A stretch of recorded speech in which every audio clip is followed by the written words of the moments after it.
Assalamualaikum warahmatullahi taala wabarakatuh. Alhamdulillah nahmaduhu wa nasta'inuhu wa nastaghfiruh wa nu'minu bihi wa natawakkalu alayhi wa na'udzu billahi min shururi anfusina wa min sayyiati a'malina may yahdihillahu fala mudilla lahu wa may yudlil fala hadiya lahu wa nashhadu an la ilaha illallah wahdahu la sharika lahu ونشهد أن محمدا عبده ورسوله أرسله بالحق بشيرا ونذيرا وداعيا إلى الله بإذنه وسراجا منيرا اللهم افتح علينا فتوح العارفين وارزقنا فهم النبيين وحفظ المرسلين وإلهام الملائكة المقربين رب زدنا علما وارزقنا فهما اللهم فقهنا في الدين وعلمنا التأويل. Pertama dan selamanya kita panjatkan kesyukuran kita kepada Allah. Sempurna kita telah menyempurnakan perintah Allah yang panggil salat berjemaah, dan kita pun telah sempurnakan kita punya perintah pengurungan kita 93 bulan lah pada lebih kurang 13 hari 13 atau 14 hari bulan.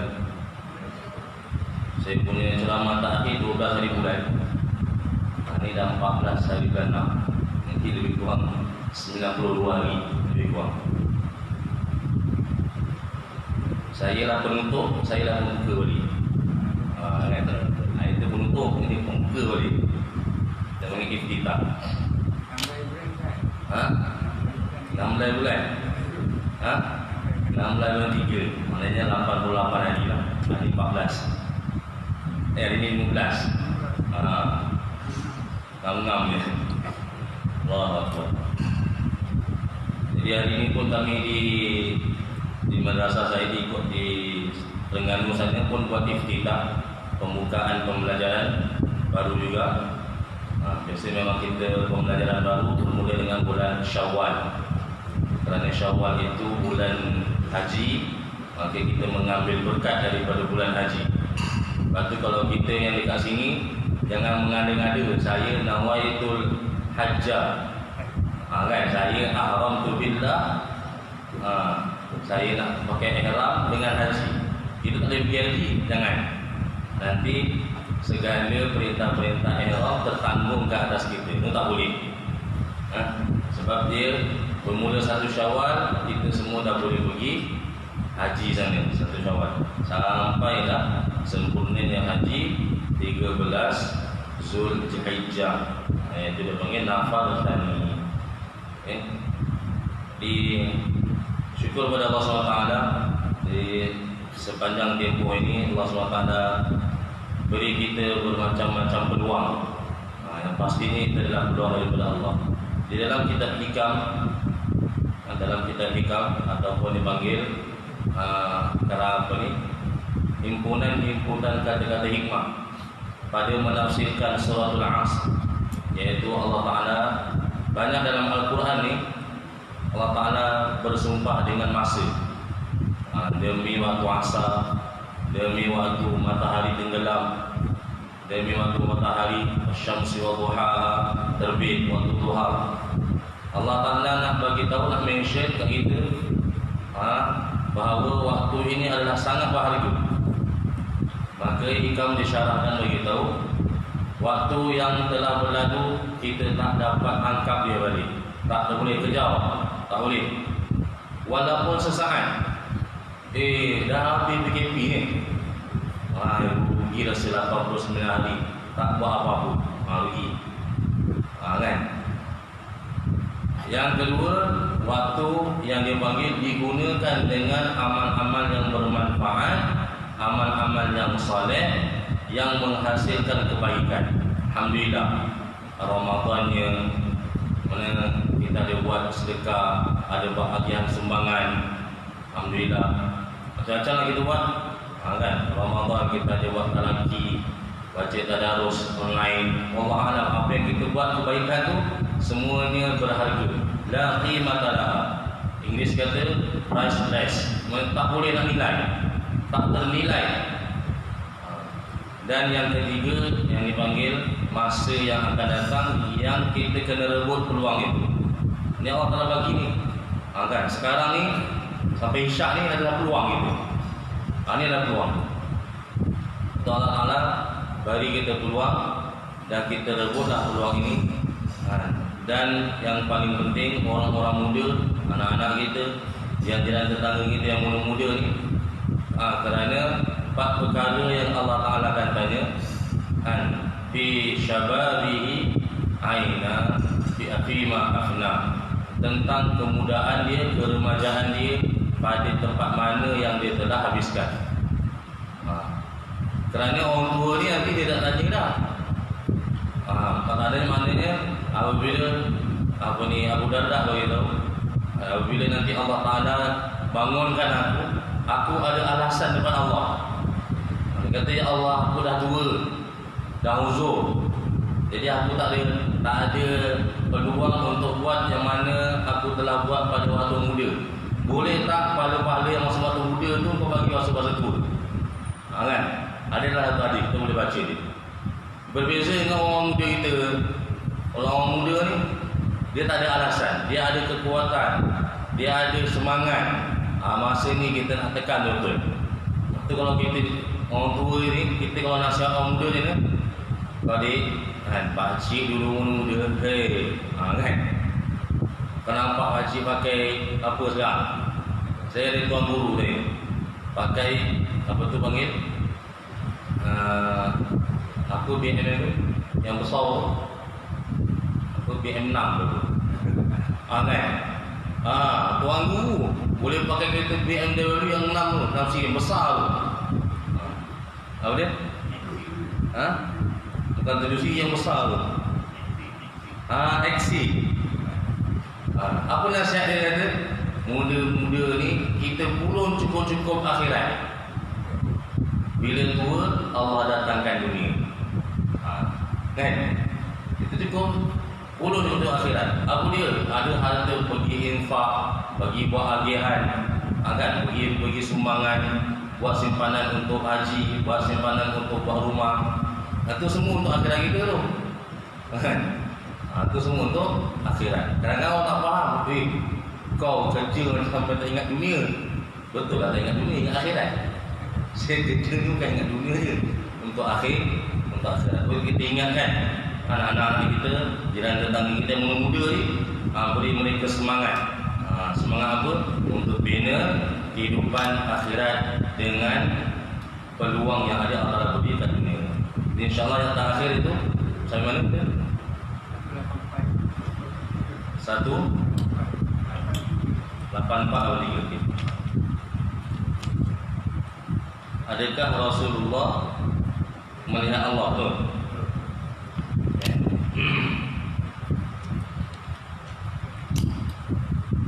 Bismillahirrahmanirrahim. Sebab sekarang dia punya apa tu SOP dia tu, standard operation tu, kan? Dia sampai isyak dia tu balik. Jadi kita tak boleh nak ajak lah.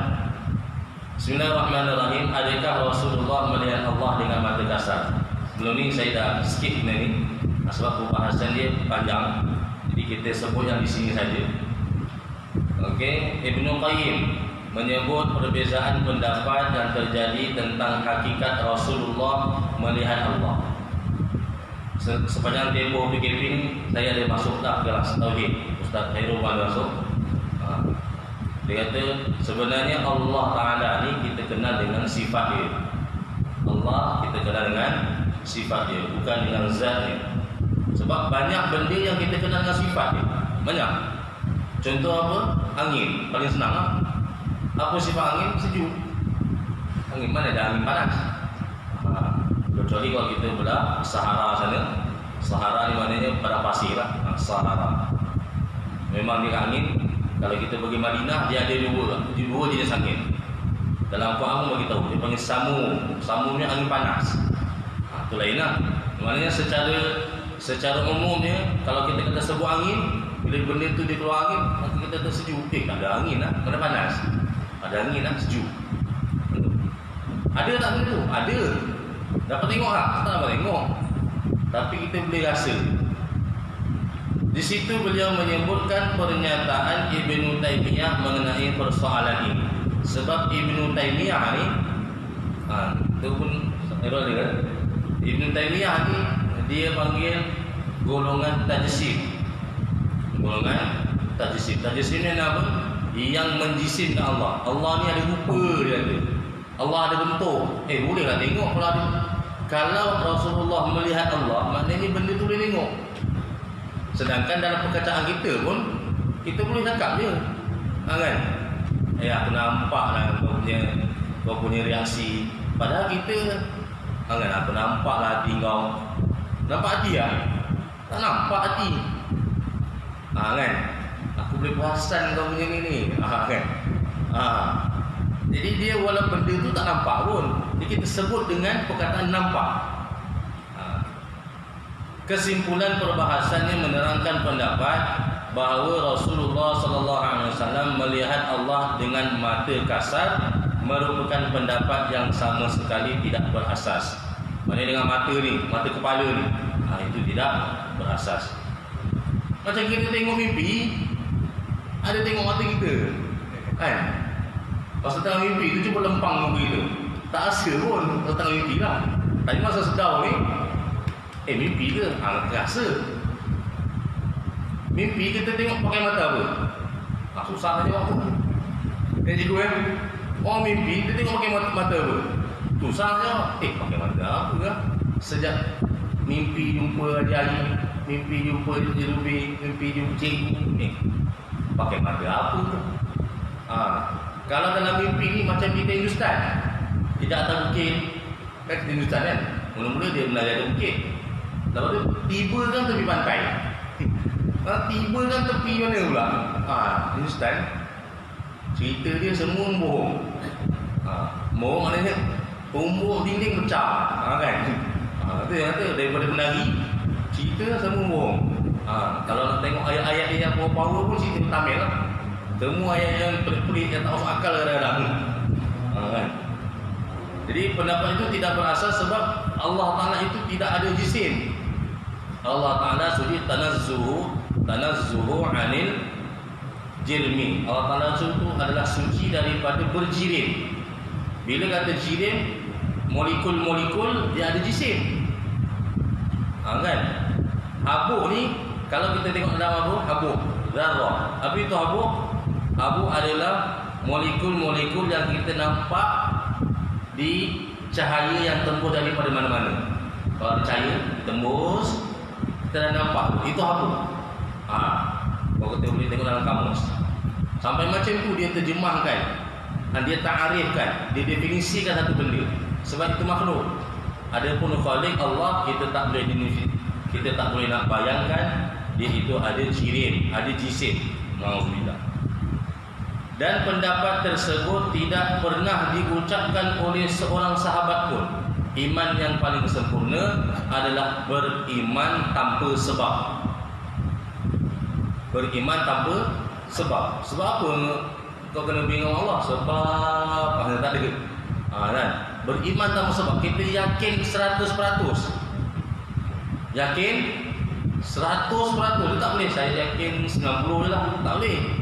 Yakin ni, beriman ni kena 100%, mi'ah fi mi'ah, 100%. Sedangkan pernyataan Ibnu Abbas adalah Rasulullah sallallahu alaihi wasallam melihat Allah secara mutlak, secara umum. Dia tak sebutkan mana-mana kait, tengok dengan mata kepala tak. Dan sekaligus dia termasuk makna dengan hati nurani. Kalau kata melihat tu, melihat hati nurani. Saya faham perasaan awak. Tiba-tiba dia faham. Kita tak luah apa pun. Saya faham isi hati awak bila masa aku luahkan kau ni. Kan? Isi hati. Dia boleh faham lah. Kan? Saya faham isi hati awak bila masa lah awak faham ni. Saya tak cakap apa-apa pun. Dan sesungguhnya penglihatan mutlak, penglihatan menyebut melihat secara umum itu tidak menafikan penglihatan dengan hati. Ini dia panggil dalam ilmu kalam macam tu. Menyebut satu perkara tidak menolak satu perkara yang lain.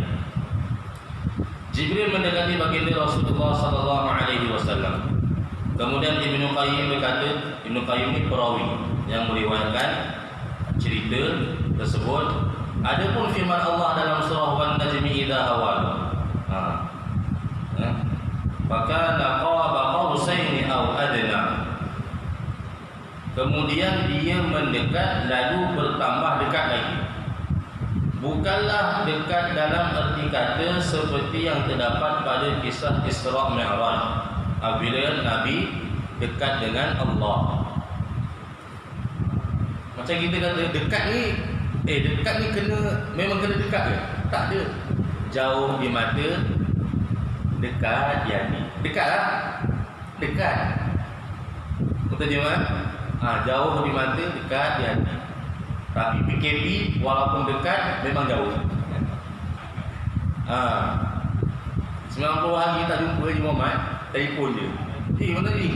Aduh, 90 hari dekat je padahal. Turun dia, biar satu turun Bukit Rim tu sampai rumah Haji Muhammad. Tak jumpa. Tu memang terjauh tu. Nak lepas pejabat pos pun lagi mana? JNT. Pejabat pos tadi kan?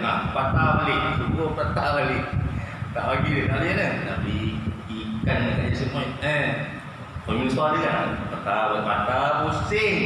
Jangan tak pusing. Tak bagi dia. Masa PKP yang dekat semua jauh. Kan? Itu bukti dia. Mendekat. Sebab tu dekat ni bukan benda yang kena ada sirin, tak. Benda yang kena ada objek, tak. Kan? Sebab dekat tu pun dia perasaan, merasakan sesuatu. Mendekat dalam ayat surah Wan Najmi itu adalah mendekatnya Jibril yang kemudiannya bertambah dekat.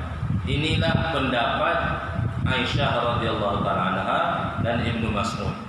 Di dalam ni masalahnya ada 7 pendapat. Kita boleh tengok dalam Jami' Tirmizi, Jami' Imam Tirmizi.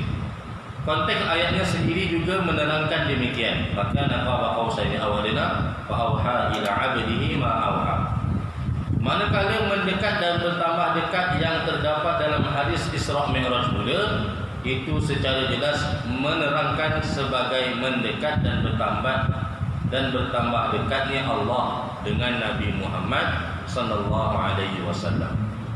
Jadi sini ada 2 cerita. Pertama, Jibril ketika menyampaikan wahyu dia dekat dengan Nabi. Macam tu kita belajar agama. Belajar fiqh, tauhid, sirah apa dah. Belajar ni kena dekat. Kena sahabat. Kan? Kita kadang-kadang ambil, kita nak belajar dengan orang lain malu. Kita ambil ustaz datang rumah kita, boleh. Kan?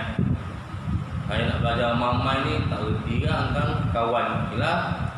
Kawan-kawan kita sama-sama je pencet. Dia pandai ngaji, kita tak pandai ngaji. Kan belajar sekali malu. Tak apa, panggil guru datang rumah. Boleh. Dan dengan demikian tidak ada percanggahan dalam ayat surah An-Najmi. Bahkan ayat tersebut menerangkan bahawa Nabi Muhammad melihat Jibril pada kali yang lain di Sidratul Muntaha. Ila Sidratul Muntaha. Ya benar, itu Jibril. Nabi Muhammad melihatnya dalam kewujudan yang asal. Jadi sebanyak 2 kali. Dan kita dalam hadis Isra Mi'raj, bahawa Jibril membuka sebelah sayap dia tertutup timur dan barat. Itu dizahirkan. Yang pertama ketika di bumi dan yang kedua ketika di Sidratul Muntaha. Wallahu ta'ala alam. Itu dalam kitab Zadul Ma'ad. Imam Tabarani boleh kita baca dalam. Beberapa pemandangan yang menakjubkan sepanjang Isra Mi'raj. Peristiwa pembelahan dada Rasulullah sallallahu alaihi wasallam terjadi pada kali ini. Pertama, ketika mana Halimatus Sa'diyah Mak susuan Nabi ambil, mula-mula dah nak hantar pada umur 6 tahun, tapi dia minta extension, boleh tak lanjut lagi. Lepas tu boleh ke nak ambil anak susuan ataupun anak angkat? Boleh, tapi bagus ambil anak susuan lah, ataupun anak yatim. Boleh, kan? Jadi macam mana Halimatus Sa'diyah ni, daripada Bani Sa'ad ni, dia ambil, seronok jaga, kan?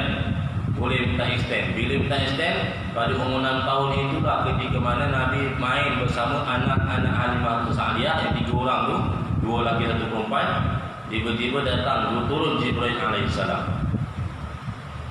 Itu kali pertama. Kali kedua, dalam perjalanan Isra' Mi'raj ini, Rasulullah SAW menyaksikan banyak perkara. Baginda ditawarkan susu dan arak, maka baginda memilih susu, sehingga Jibril alaihissalam berkata, engkau telah diberi petunjuk untuk memilih sesuai dengan fitrah. Jadi kadang-kadang kita ni nak buat sempena baik, biasanya adat Melayu lah. Sebenarnya adat ni dah umum. Adat ni dah umum. Saya pergi Sabah, pendalaman, dia nak sambut malam 1 Ramadan macam raya. Dia bagi kita kambing, suruh sembelih. Dia bagi ayam 5 ekor, suruh sembelih. Sambut 1 Ramadan macam raya. Dia panggil menyambut sempena baik. Lepas tu Nabi SAW ditawarkan susu dan arak. Maknanya kalau kita faham, susu benda baik, bagus. Betul kan? Susu benda bagus, baik. Arak, walaupun kita kata, contohlah arak ni kita kata halal, contoh, tapi dia punya fungsi, kan? Wa ma apa dia kata? Fiha ismu wa manafi'u linnas wa ismuhuma akbaru min naf'ihima. Dalam mazhab Hanafi, untuk untuk kita minum arak untuk ubat. Dengan isarah untuk jalan, dia makan tercekik, tak boleh nak hilangkan mereka dengan arak. Mazhab Hanafi kata boleh, harus. Mazhab kita dia tak boleh. Mazhab Syafi'i tak boleh. Pun tetap ada mudarat dia. Dia sempurna. Lepas tu orang kita, Melayu ni, asal anak nak pergi belajar dia kenduri, kan? Kenapa ni? Ni alhamdulillah balik umrah selamat, pergi selamat, balik selamat. Nampaklah kenduri sikit. Kita jiran pun mengatakan, menunjuklah tu duit banyak tak ada. Tak ada. Dia tak ada istilah menunjuk, tak. Dia panggil sempurna baik. Macam mana orang Madinah menyambut Nabi dekat Saniyatul Wada, 400 meter daripada Masjid Quba tu ke depan sikit, ada panggil Saniyatul Wada. Kita jalan kaki sampai ke depan, tak jauh. Sambut dengan gendangnya, dengan wanita-wanitanya, bawa panisan, boleh.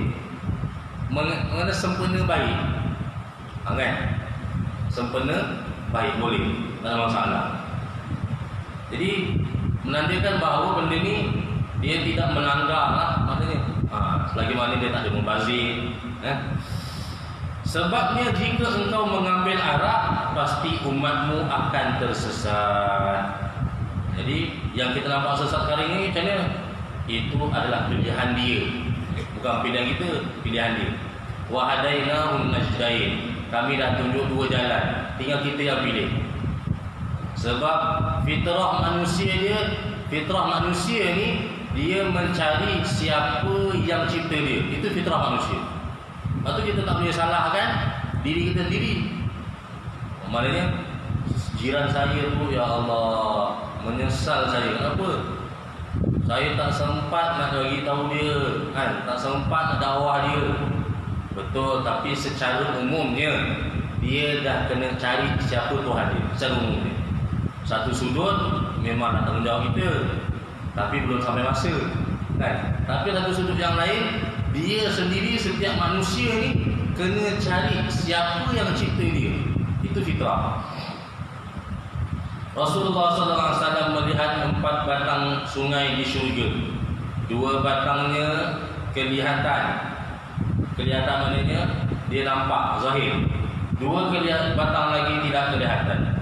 2 batang sungai ialah sungai Nil dan juga sungai Afrat. Sungai Nil dan juga sungai Afrat. Ada yang mengatakan bahawa manfaat sungai Nil ini, yang belajar Mesir lah, Ustaz ada Mesir, okay. Dia punya manfaat ni macam mana? Allahu Akbar. Subur, tanaman subur, kan? Tepi-tepi tu.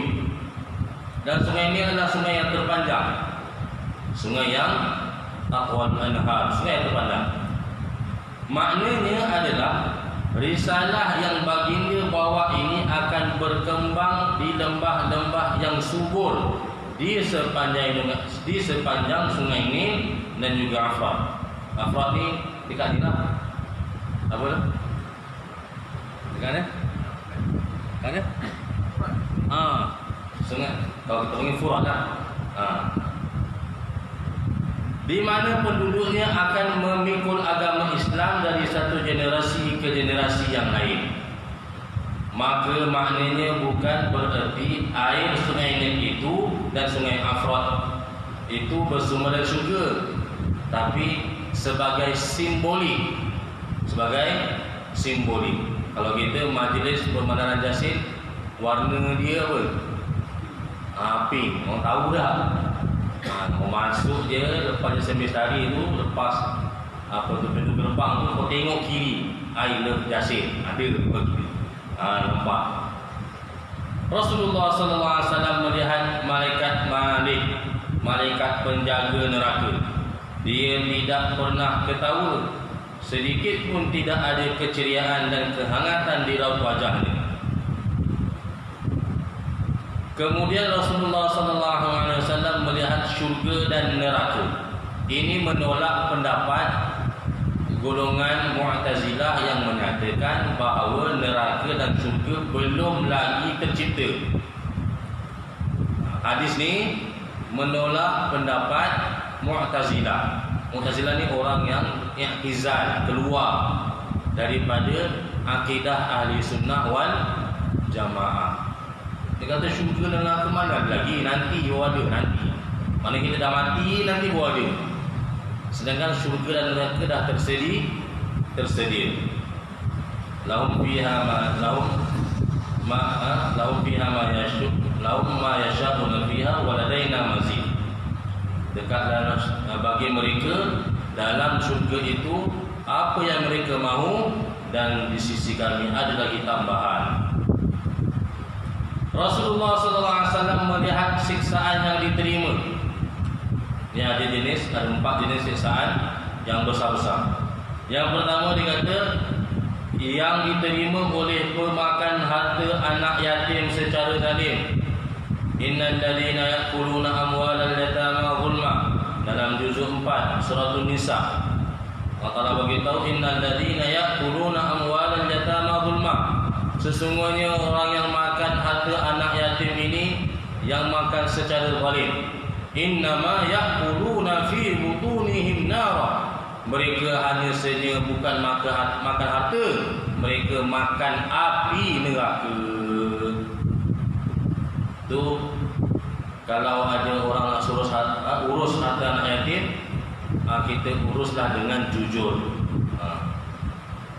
Wala taqulu amwalakum bainakum bil batil. Itu secara umum. Secara khusus, pertama Allah jangan makan harta antara kamu dengan batil. Itu secara umumnya. Bukan harta anak yatim dia. Kan maknanya boleh makan harta orang ke? Tak boleh. Secara khusus anak yatim. Bibir mereka seperti bibir unta. Macam mana bibir unta? Lebau.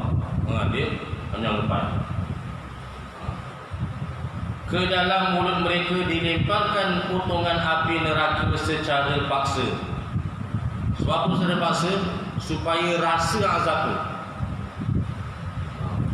Wa qala alladhina fin nari li khazanati jahannam ad'u rabbakum yukhafif 'anna yawman min 'adzab. Maka berkatalah orang yang di dalam neraka kepada kepada penjaga neraka, yukhaffif anna yawman minal azab. Boleh tak kurangkan azab sehari? Yawman minal azab. Sehari ni maknanya sepagi atau sebentar, boleh tak? Boleh ke tak? Tak boleh. Dia merayu dekat penjaga neraka. Allah. Lalu api tadi itu keluar daripada dubur mereka. Buah si dia api. Makanan orang yang darah apa tu? Darah tinggi kan? Dia nak pecah, nak cairkan darah. Kalau dia overdose, saya punya kawan masa dua minggu lepas kena. Tiba-tiba minor stroke kan, masuk dekat hospital pantai. Jadi dah dalam 5 hari lah keluar dia bagi ubat. Bila makan ubat, bila terlebih dia jadi buasi. Dia tak jadi panas kan. Nak cair darah tapi jadi buasi. Buasi yang kat dunia ni pun kita tak tahan. Kepit jalan lah. Allahu Akbar. Rasulullah yang kedua, Rasulullah melihat siksaan yang diterima oleh pemakan riba. Allahu Akbar. Mereka mempunyai perut yang besar dan disebabkan itu mereka tidak dapat berpindah tempat. Kita hari ini walaupun maju ke depan, maju ke depan boleh gerak lagi. Tapi kita tak boleh bayang macam mana siksaan api neraka. Kalau syurga tak boleh bayang, macam itulah neraka pun tak boleh bayang. Kan? A'atu apa ni? Aku sediakan untuk hamba-hambaku mana ainun ra'at wala udhunun sami'at wala khatara ala qalbi bashar. Aku sediakan syurga untuk hamba-hambaku, syurga yang macam mana? Mana ainun ra'at, perkara yang tidak pernah lihat oleh mata, wala udhunun sami'at, yang telinga tak pernah dengar, wala khatara ala qalbi bashar, yang tak pernah terlintas hati. Macam itulah siksa neraka juga. Kemudian seluruh pengikut Fir'aun berjalan di atas mereka. Ramai mana pengikut Fir'aun? Ramai. Dalam tafsir jalan lain kata 700,000. Dia kata amamanal mauj wa khalfana fauj. Bila mana mereka kena kejar dengan tentera Firaun,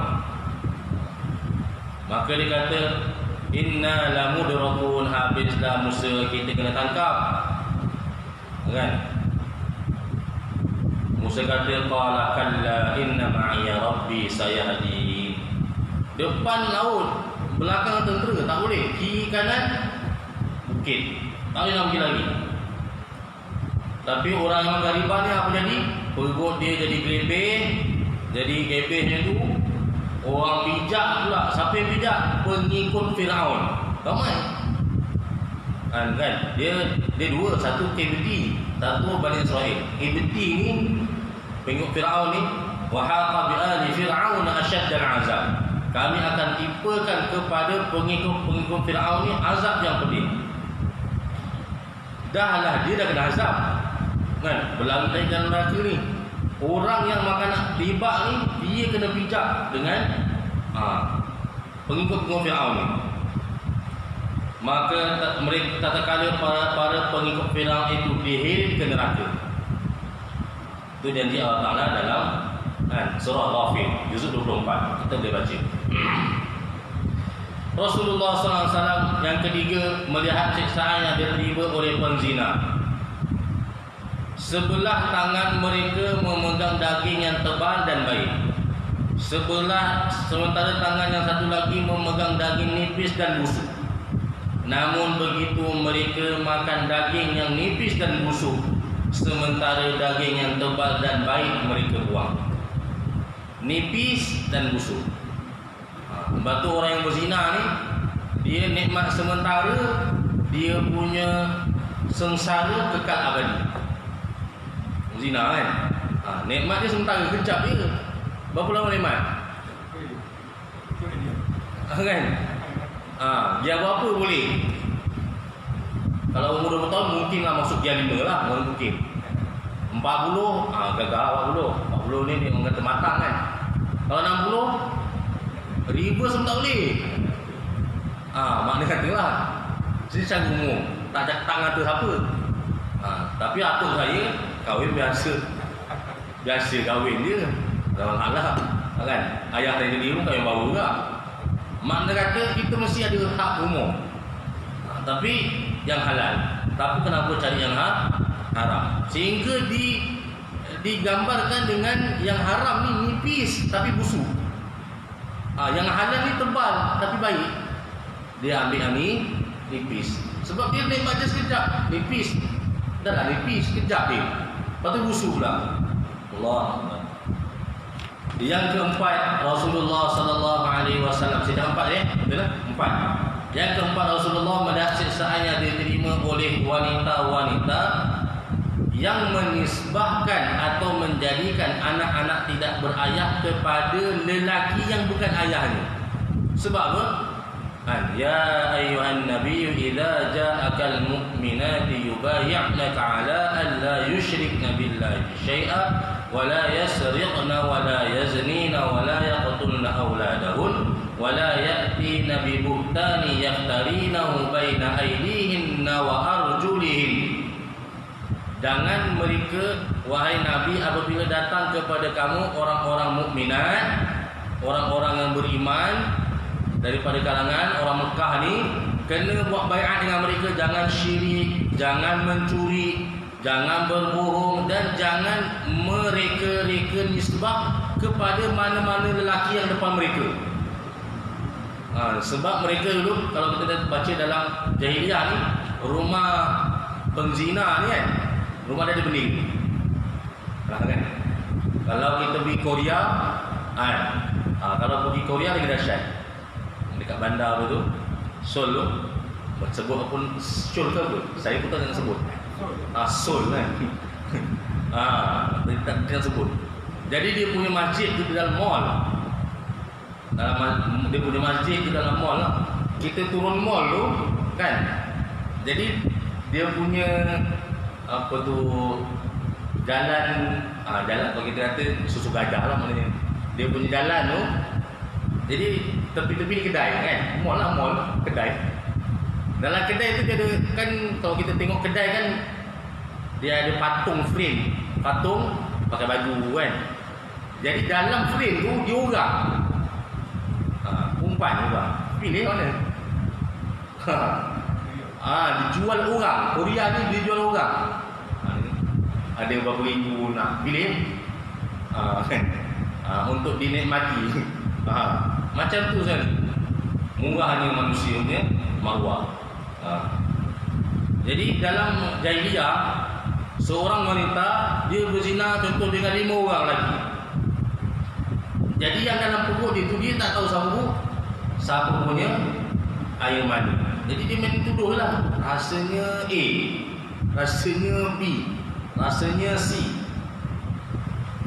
Macam mana dia punya azab dia? Rasulullah melihat payudara mereka digantungkan, diikat pedih. Dalam perjalanan pergi dan balik, Rasulullah SAW melihat rombongan kafilah Mekah. Baginda sempat menerangkan arah jalan kepada unta mereka yang terpisah daripada rombongan. Baginda juga meminum air mereka daripada bekas yang tertutup ketika mereka sedang tidur. Kemudian baginda meninggalkan bekas itu tetap tertutup. Nak bagi tahu tempoh Nabi pergi Isra Mi'raj tu dalam masa yang singkat, sehingga sempat Nabi jumpa dengan beberapa rombongan, siap minum air, siap sempat tutup, pergi dan balik. Daripada Mekah, Masjidil Haram, lepas tu Masjid Aqsa, naik atas, turun, patah balik, dekat sampai Mekah balik. Kemudian baginda ini menjadi bukti pada keesokan harinya yang membenarkan pengakuan baginda bahawa baginda mengalami Isra dan Mi'raj. Apa dia bukti? Engkau boleh tanya rombongan tadi semalam yang jalan tu, bahawa aku sempat singgah dia orang. Dalam tempoh yang sekejap. Ibnu Qayyim berkata, ketika Rasulullah kembali kepada kaumnya pada pagi hari, baginda memberitahu kepada mereka tanda-tanda kebesaran Allah yang Allah perlihatkan kepadanya. Antara intipati yang kita kena yakin bahawa Allah zahirkan kudratnya dalam perjalanan itu. Ternyata segala pendustaan, penganiayaan dan kebengisan mereka terhadap baginda semakin keras. Orang kalau dah tak suka, macam mana pun tetap tak suka. Mereka meminta baginda untuk menerangkan ciri-ciri Baitul Maqdis. Maka Allah menzahirkan Baitul Maqdis dengan sangat jelas pada benak Rasulullah. Dibayangkan seolah-olah baginda melihatnya dengan mata kepalanya sendiri. Kan? Kalau kita hantar WhatsApp lah gambar sampai itu, kejap je sampai. Saya dah cerita kan 2015 saya pergi haji. Memang sana tengah hujan, tapi dalam masa yang sama, viral dekat Malaysia ni, Mekah banjir. Kita pun boleh tengok tempat tu sama, depan mata kita tu, tempat tu dia rakam banjir. Jadi yang sana mungkin dia kata hujan, sampai sini dia kata banjir. Kan dah lain tu. Dan memang Mekah ni tak ada sistem longkang. Dia tak, maknanya tak proper lah. Dia ada tapi tak proper. Lepas tu air dia nampak bertakung macam tu. Jadi apa ni, kadang-kadang benda tu dia sana betul, sama sini dia tak betul. Kan? Allahu Akbar. Fakta ini Rasulullah memberitahu ciri-ciri Baitul Maqdis kepada mereka sehingga mereka tidak dapat berkata apa-apa lagi. Tak ada nak cakap apa. Ini macam mana? Kubah macam mana? Kan? Berapa ada dinding? Berapa luas? Baginda juga memberitahu kepada mereka tentang rombongan mereka yang baginda lihat pergi dan pulang. Ketika pergi, Nabi daripada Mekah ke Baitul Maqdis, daripada Baitul Maqdis ke Mekah. Baginda juga memberitahu kepada mereka tentang waktu kedatangan kafilah tersebut. Pun tahu. Kan? Dia punya waktu tu. Serta tentang untanya yang terpisah daripada rombongan tersebut. Pun tahu. Fakta ini sama dengan apa yang baginda sabdakan. Ternyata semakin bertambah penolakan dan kefakiran orang zalim tersebut. Wala yazdada alladziina aamanu iimanan wala yartaba alladziina utul kitaba fi qulubihim maradun. Orang yang ada rosak hati dalam dia tak bertambah melainkan tambah sakit lagi. Orang sakit hati buat apa pun tak jadi. Buat apa pun tak jadi. Buat baik boleh. Macam kita yang dah lalu 90 hari lah, kita pun dah cerita dah dengar dah. Mula-mula kluster apa? Kluster tabligh. Tak pasal-pasal tabligh. Padahal tabligh ni semua orang ada sifat tabligh, menyampaikan. Dah jadi kluster tabligh lah. Buruk sana, buruk sini, sabar kan? Ya. Tiba-tiba datang lagi kluster yang high taste lagi. Kayangan pula, dah macam-macam nama doang ni. Kan? Kluster kayangan pula, ya Allah. Jadi tak ada orang zahirkan pun. Kan? Siapa yang zahirkan? Allah yang zahirkan sifat masing-masing tu. Tak ada orang kata pun, tak ada. Sebenarnya Allah nak zahirkan sebenarnya siapa dia orang ni? Siapa dia ni? Itu je. Allah tak ada kan? Kita tak ada pun. Yang zahirkan tu dia sendiri. Dia yang zahirkan. Dengan hotelnya terabur kan? Dengan kita pun benda tu dia ialah bukan direka-reka. Takkan orang yang jaga kuarantin tu reka pergi hancurkan tempat tak? Kan? Jadi keluar daripada mulut-mulut mereka sendiri. Orang kata warna-warna manusia ni zahir bila masuk KPO ni. Macam-macam warna ada. Ada yang warna putih, alhamdulillah baik je. Ada yang warna hitam, ya Allah sabar kita. Kita tak nak ada siapa-siapa. Tapi itulah realiti kehidupan kita dalam tempoh yang beberapa yang kita kalau uji ni, kita nampak warna-warna manusia. Nampak mana-mana manusia. Barulah kita nampak polis. Oh kan. Dulu tak. Orang nampak doktor macam mana dia ni. Tu dizahirkan. Boleh sembahyang 3 orang je. Dulu tak nampak imam yang penting. Bilal yang penting. Siap yang penting. Lalah 3 orang tu lah yang dipilih kekal kat masjid. Kamu nampak? Macam mana mam? Kita tanya. Macam mana mam? Okey ke? Semua orang risiko. Yang polis, saya kata mana? Lepas dia jaga tu 14 hari. Dia jaga kalau dia kerja seminggu-seminggu, 14 hari dia keluar kuarantin. Dia tak boleh balik rumah. Kita boleh kata, alah abang boleh balik rumah sedap. Tak ada. Betul ya? Kan? Dia kena kuarantin dulu. Dia tak pergi jumpa rumah. Keluarga dia tak. Sebab dia lebih risiko dia duduk tu dekat pos tu. 24 jam dia duduk harian 24 jam. Sebab saya tahu. Saya pergi agih ke rumah, saya tahu lah. Pergi agih ke rumah, saya tahu. Saya tanya, saya tanya macam mana? Oh, dia kata tak boleh bang. 24 jam di sini. Yang makanan ni. Yang kat sini. Kita pergi. Kita hantar rumah. Kita hantar ke rumah. Kita tahu. Tanya. Rela askar. Tanya. Ini Zahid. Dia punya terima kasih tu kan. Terima kasih lah bagi bubuk. Kata cukup ni. Terima kasih bagi kurma. Kadang-kadang kurma dah habis pergi mana? Saya agih kurma. Apa pasal tak buat? Lebih-lebih. Kata saya pun buat tu cukup je. Kita tak tahu situ ada roblok kan. Saya minta maaf lah. Saya pun buat tu cukup je. Kalau ada lebih saya tahu. Pergi pula nanti. Mulai ni bulan tahun. Jadi kita Zahir. Allah. Jadi semua Allah Ta'ala dia kata wallahu yaqbidu wa yabsut. Allah lah zat yang memberi kesempitan, wa yabsut. Allah lah zat yang mencipta keadaan yang luas. Jadi 90 hari yang kita lalu ni, itulah rahmat daripada Allah. Tengok dia punya nikmat ni kan. Nikmat datang masjid ni ya Allah lain macam. Jumaat pertama yang saya pilih dapat surah tu macam dapat anugerah. Apa ni, raja ke apa kan. Oh bangga. Pasal kita 50 orang je sembahyang, 40 orang je. Kita punya tanyalah kawan-kawan, adik-beradik. Macam orang kahwin lah. Kalah lah orang kahwin. Dia nikmat dia. Kan? Itulah kesempitan, kesusahan yang sedikit ni. Sebenarnya Allah Ta'ala kemanisan kita. Rindu pada masjid, rindu pada amal-amal yang soleh. Wallahu ta'ala alam. Kita akan sambung insya-Allah hikmah di sebalik Isra Mi'raj.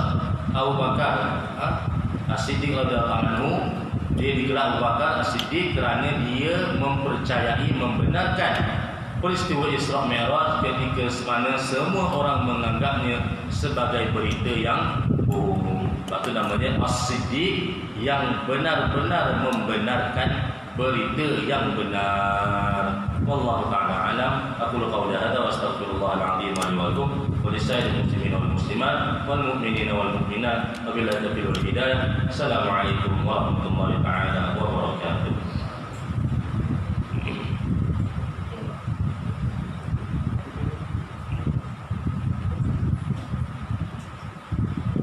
Allahu akbar.